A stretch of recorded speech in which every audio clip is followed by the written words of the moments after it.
What's up guys, Houndish here, and Bungie have now revealed the bulk of the weapon changes that we're going to see in Destiny 2 Shadowkeep. But they've also just updated their recent sandbox blog post with details about how some enemies are becoming harder to fight, and this is going to affect everything in PvE especially, so we'll touch on exactly what that means. But with these new details, it also means we can talk about weapons that are totally going to be worth collecting now, or holding onto for when all of these changes go live. So we've got loads of stuff to cover in this video guys, including some of the best weapons to take forward to Shadowkeep, so if you enjoy the video, a rating is very much appreciated. But initially, DMG added a patch note that wasn't present when Bungie released the sandbox blog a couple of days ago, and it's actually a change for enemies, so minor rank and file enemies no longer take more precision damage than other enemies. He said these enemies previously took twice as much damage to their precision hit locations than enemies of higher ranks. So you'll still deal precision damage, but it's now entirely dependent on the weapon, as it is for higher ranked enemies. And so basically what they're doing right here is increasing the amount of health, or decreasing the amount of damage that we do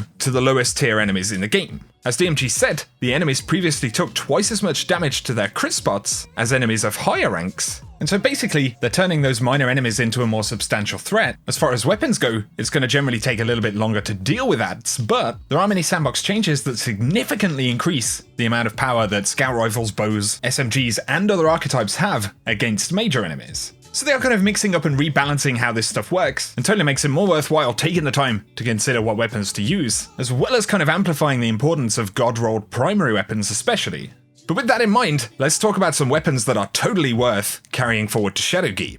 A recently requested change in the community would be the Crimson, and it's actually getting a pretty huge damage buff in October, so where previously we'd see 24.7 crit damage, that is being upped to 30.5, and this will affect PvE as well as PvP because it is a base damage change for the weapon. We're also seeing PvE buffs to hand cannon damage of 30%, and that's a kind of general change, but with some other minor adjustments reducing effective range, Crimson's massive range stat should certainly help keep it in shape. Plus, with the new content, we could see mechanics where health regen could be absolutely massive. But what about other hand cannons? Well, like we said, PvE damage against minor enemies has been increased by 30% for hand cannons, and so that's generally going to counteract some of what we're seeing with the change to minor enemy damage. But it makes having those really good or god-rolled hand cannons in particular even more appealing. That would include weapons like Spare Rations and Ostringer. So with the changes to Reckoning and Menagerie loot, the next 2 or 3 weeks is absolutely when you should try and get some god rolls on those weapons. Damage bonuses that are really good for general ad clearing are going to be huge because of those enemy changes, as well as reload bonuses because we'll probably be chewing through a bit more ammo to take stuff down. So of course Outlaw, Rapid Hit, really good common reload bonuses, especially for Ostringer, and Spare Rations. But again, anything else with a damage or reload bonus, Thorn, Ace of Spades, Midnight Coup, they're all going to be really good to have. Separately though, for PvP, those lightweight and adaptive archetypes of hand cannon are seeing a firing animation change. This is probably the more important thing for the Crucible in particular, because it's designed to increase accuracy when firing quickly, and there are a lot of hand cannons in these archetypes. Once again, Ace of Spades, Thorn, Better Devil, Spare Rations, Ostringer, Midnight Coup, the list goes on, so they're going to get better in PvP, but in PvE, especially focus on these weapons and make sure to get as many of those good damage and reload bonuses as possible. Moving on to Pulse Rifles. Firstly, Graviton Lance is finally getting its PvE damage increased by 30%. I feel like the weapon absolutely needs it at this point in the game, but if it's one you're misusing, then it'll soon be worth trying out again. As far as god rolls go, once again I'd say those damage bonuses are going to be absolutely huge. PvE damage against minor enemies has been increased by 28%, so once again that's going to work against the adjustment to low tier enemy damage. I'll certainly take that for my Shadow and Bone with Rampage, but top performers like Shadow and Bone, Bygones, Kill Clip, Rampage, all those kind of rolls, they're going to be very good, but also definitely take the time to get Outbreak perfected and the Catalyst if you haven't already. For high-end PvE, it's definitely proven itself to be pretty powerful, alongside some of the other Pulse Rifles. While it can do some DPS, especially with a team, it's going to be one of the top performers for chewing through crowds of enemies. Also on the subject of Pulse Rifles, Bad Juju might actually be a pretty good shout because Bungie are adjusting how much super energy we get from kills and orbs in Shadowkeep, so there could be particular encounters where it turns out to be really good. High-impact Pulse Rifles actually did get a buff, so they now do 33.6 precision damage versus their old 32. Of course, that'll help in PvE. Folks spoke about them performing pretty well in the Shadowkeep dev build at PAX, and the small damage buff will reduce how severe range drop-off increases after the update. I think it's pretty interesting to talk about bows because they actually have their moments in high-end content in the game. And if we're going to be dealing with a lot of tanky stuff, it's worth remembering that in the Shadowkeep update, PvE damage for bows is being increased by 31% against minors and 26% against major enemies. For me personally, Tyranny of Heaven is a really fun weapon, but it could be Hush, it could be Lumonarch, or any of your other favorite bows. Not everybody loves bows, but probably the most useful change will be the 26% buff to major enemy damage. So hopefully we'll often be able to 2 or 3 tap targets instead of 5 or 6 arrows at one target. I mentioned Tyranny of Heaven. With it having Dragonfly on it, I think that has some potential, especially with slightly tankier crowds of enemies. We should probably talk about scout rifles, so another damage buff is happening. PvE damage is being increased between 36 and 18% depending on combatant rank. So any of your nicely rolled legendary scouts are going to be feeling pretty strong in some instances. I would totally think about Oxygen SR3. It comes with Dragonfly, and Dragonfly deals more damage based on the number of precision hits dealt beforehand. So assuming you've got a little bit of range in some of these PvE encounters, with the damage and the ad control capability there,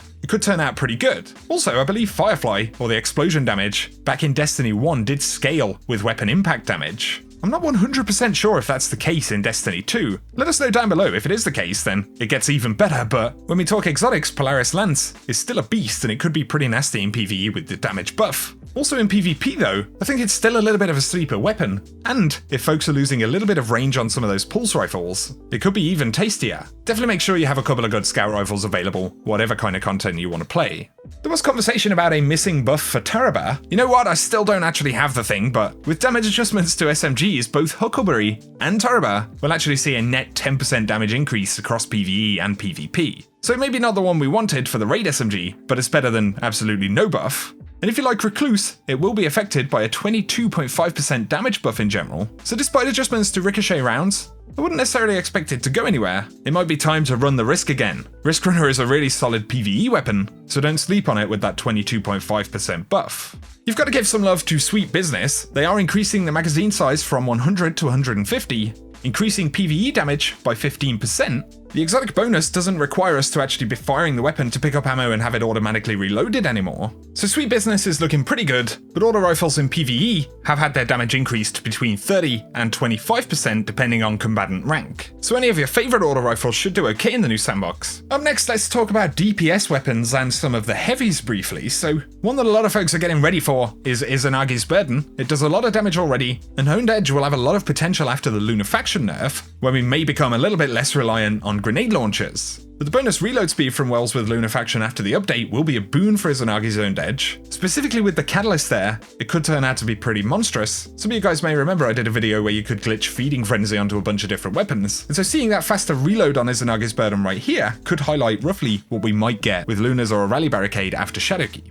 Bungie are buffing the PvE damage of snipers by 47% against minor enemies, but by 20% for other enemies. They say exotic perks are being individually tuned, so don't expect every sniper to be seeing a 20% damage buff. However, it will affect our legendary snipers, and so another recommendation is Soul Survivor. Especially a role with Firing Line and Triple Tap has some massive potential for legendary sniper damage. It's also something that might work very well pairing with other heavy weapons for DPS, especially as that sandbox kind of adjusts. I'd also make sure to have Darcy. The thing already does a lot of DPS, it has a high mag size. And remember, the general buff to snipers will affect these weapons, just in varying amounts depending on the specific exotic perks. For Whisper of the Worm, with a reduced tendency to be in a well with Lunafactions or barricades, or to indeed pull the ammo out of reserves when we don't want it to happen, there'll probably be a bit more individual choice there for players. And as long as you can hit your shots, you'll still be getting some of the best sustained damage that's possible in the game. It'll still pull ammo from reserves, but I think that's going to work a little bit better in the Year 3 sandbox in general. Now with Mountaintop maybe becoming a little bit less popular,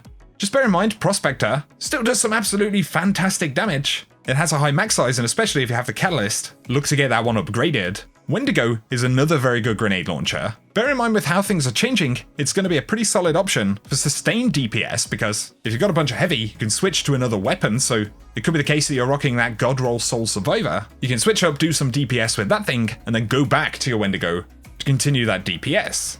Pretty much the same situation with Anarchy. It doesn't do bad damage, but the big thing is that you can set the traps to do a bunch of DPS, then switch to another DPS weapon, a shotgun, sniper, whatever it may be, and carry on your business. Versus standing there with mountaintop and just firing away, this is a lot more like the way that we thought about weapons and kind of sustaining damage back in Destiny 1. Who knows, there could be some other thing that comes along and absolutely throws all this out of the window, but it's definitely worth thinking about these playstyles right now. Some potent stuff that we've had over the past couple of years would be the trench barrel, 1-2 punch, and even surrounded shotguns. For me, the threat level and the Ikella shotguns are still absolute monsters. Surrounded is really good with a surrounded spec mod. It's capable of putting out some of the filthiest shotgun damage in the game, but Trench Barrel and Grave Robber will probably be the top tier thing to use when we don't have auto reloads, because you can be regaining some of that ammo while proccing the damage bonus. Then on top of this, Bungie have extended the Grave Robber perk to also activate with ranged melees like Ball Lightning and Explosive Knife. So if you don't have a Trench Barrel shotgun in particular, definitely do your best to try and get a curated threat level, or even the Ikella shotgun.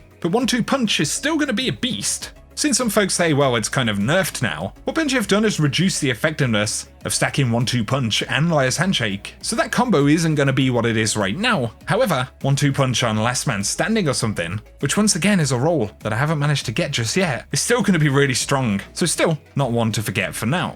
So there we go, those are the weapons I wanted to touch on today. I think for PvE stuff, the minor enemy changes that Bungie spoke about definitely should influence how we think about weapons. Once again, ad control, damage bonuses, and just kind of setting yourself up with a variety of the best stuff that we have in the game at the moment is really the best thing to think about with weapons before the DLC drops. But if there are any weapons that I haven't touched on and you think players should be thinking about, then definitely drop them in the comment section, that's very much appreciated. I would also love to get a rating from you guys down below if you have enjoyed watching the video. I'll be covering Shadowkeep, all of the news and new content, so feel free to hit subscribe if you want to be kept up to date. But for now guys, thank you for watching, and I hope you have an awesome day.